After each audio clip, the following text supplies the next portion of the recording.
Excellence केंद्र का उद्घाटन किया आपने और कई महत्वपूर्ण ऐलान भी किए हैं ताकि किसानों की आर्थिकी भी बढ़े और सगंध के क्षेत्र में भी क्षेत्र का नाम हो। सगंध केंद्र के आज इस लोकार्पण के अवसर पर मैं कह सकता हूं कि आने वाले समय में यह केंद्र हमारे यहाँ की आर्थिकी का एक बहुत बड़ा जरिया हमारे किसानों का बनेगा।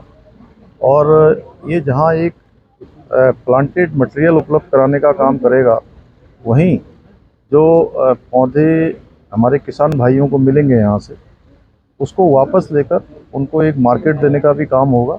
और इसकी हमारे यहाँ अपार संभावनाएं हैं और हम लोग लगातार इसका विस्तार हो। पिछले दिसंबर 2021 में माननीय प्रधानमंत्री जी के द्वारा इस एरोमा पार्क का लोकार्पण किया गया था।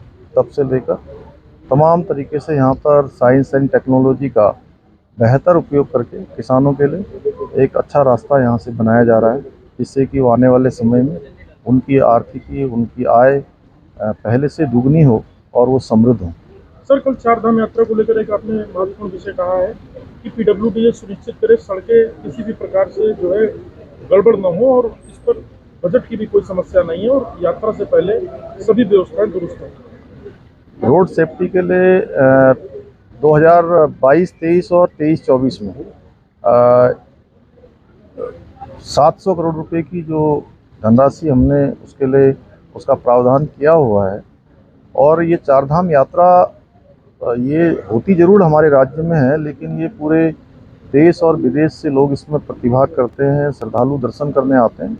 उनको किसी प्रकार की भी कोई समस्या ना हो, परेशानी ना हो, इसलिए सभी विभागों में, उसमें पीडब्ल्यूडी भी है, अन्य विभाग भी हैं, सभी विभागों की इस बार हम लोगों ने बहुत पहले उसकी समीक्षा प्रारंभ कर दी है, जिससे कि पिछले सालों में जो कहीं कोई कमियां रह गई हों, किसी प्रकार की और विस्तार की संभावनाएं हों, तो हम पहले से उसकी तैयारी कर लें।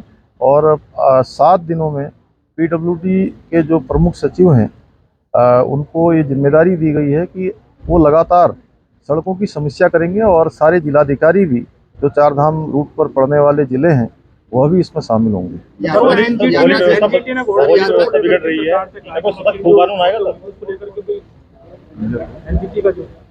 देखिए, जो समय समय पर जो भी हमारी इन संस्थाओं के द्वारा जो राज्य सरकार के लिए निर्देश आते हैं, हम लोग उसमें कोशिश करते हैं कि राज्य के अनुरूप उसमें जिस प्रकार का भी हम उसको क्रियान्वित करने में काम कर सकते हैं। अन्यथा अगर ये लगेगा कि कहीं पर कोई बहुत ज़्यादा दिक्कत हो रही है तो हम यस, आज एक centre of excellence for aromatic crops का लोकार्पण का कार्यक्रम था, जिस अवसर पर माननीय मुख्यमंत्री जी ने सगंध काश्तकारों के लिए 2 मिशन की घोषणा की है यहाँ लागू करने की।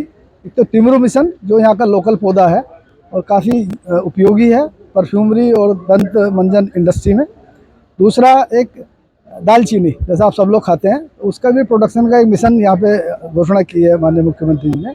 तीसरी घोषणा की है कि सघन पौधा केंद्र अभी केंद्र के रूप में था, इसको एक्ट के माध्यम से एक फुल फ्लैश इंडिपेंडेंट इंस्टीट्यूट इसको के रूप में डेवलप किया जाएगा। ये 3 घोषणाएं माननीय मुख्यमंत्री जी ने यहाँ पे आज की है।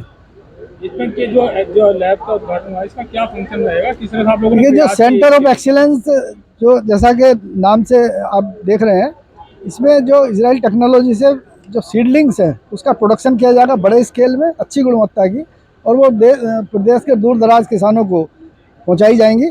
उससे फ़ायदा ये होगा कि जो नई वैरायटीज़ हैं उसका फास्ट मल्टीप्लिकेशन होगा, तेज़ी से हम बहुत सारे पौधों की संख्या बना पाएंगे।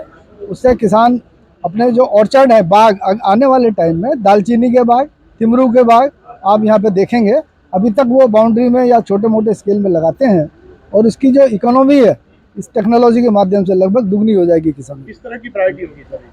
वैरायटी एक तो तिमरू हुआ, जैसे आप जानते होंगे, तिमरू दंत मंजन में यूज होता है और फ्रेग्रेंस फ्लेवर में यूज होता है। लोकल पौधा है यहाँ का, लेकिन उसकी खेती नहीं होती है, अभी उसको खेती में कन्वर्ट किया जाएगा। जैसे तेज पत्ता आपने नाम सुना होगा, तेज पत्ता बिकता है, खेती होती है उसकी, लेकिन जो दालचीनी है वो फेंक देते हैं। तो उसको लैब में हमने अनुसंधान करके उसको दालचीनी मार्केटेबल उत्पाद बनाने के लिए अनुसंधान किया है, और ऐसी वैरायटी बनाई है जिसकी छाल भी दालचीनी के रूप में उपयोग में लाई जाएगी। सीएम साहब ने रोजगार के अवसरों के बारे में भी बात की। जी जी, तो ये कैसे बढ़ेगा? देखिए, जैसे आपका तिमरू मिशन और दालचीनी मिशन जब चालू होगा, किसानों को बड़े स्केल में खेती करेंगे, इसकी प्रोसेसिंग भी वहीं पर होगी, तो इससे रोज़गार के अवसर भी क्रिएट होंगे। दूसरी ओर जो एक लेबोरेटरी है, ये जो माननीय प्रधानमंत्री ने उद्घाटन किया इसका पहले, तो इसमें स्किल डेवलपमेंट का काम करेंगे हम। तो इसमें लेबोरेटरी इक्विपमेंट कैसे चलाते हैं, प्रोसेसिंग मशीन कैसे चलाते हैं, परफ्यूम कैसे बनाते हैं, कॉस्मेटिक के उत्पाद कैसे बनाते हैं, ये सारा प्रशिक्षण उनको दिया जाएगा। और इनकी भारी डिमांड है इन उद्योगों में, तो इस माध्यम से उनको रोजगार भी मिलेंगे। धन्यवाद।